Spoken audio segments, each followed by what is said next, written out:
It's hard to believe the sequel to Avatar has actually come out. After 13 years and what feels like half a dozen delays, it's officially here. As someone who was surprised by how much that 2009 movie held up on a recent viewing, and therefore had high expectations for a sequel, I'd say it lived up to the hype.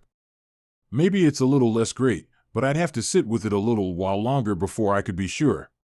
First of all, this movie is long. 192 minutes long. I didn't feel the length, in all honesty.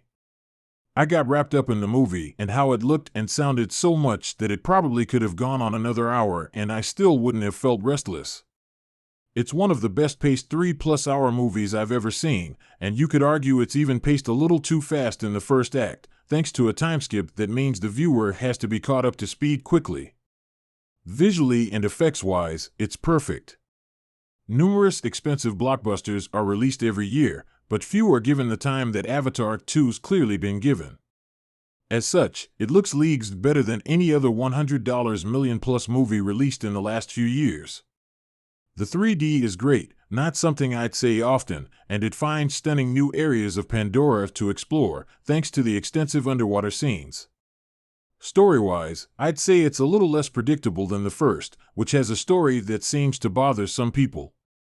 If anything, James Cameron might only be criticized for borrowing too much from himself. Introducing child characters made me think of Aliens and Terminator 2, while parts of the action scenes in Avatar 2 will look a little familiar to anyone who's seen Titanic, The Abyss, or even Terminator, 1984.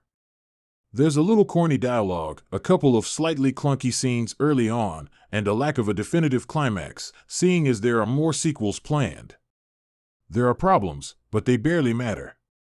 The strengths of this movie are overwhelming and make this a must-watch in cinemas. It just felt great to see a blockbuster like this again. It's been a while.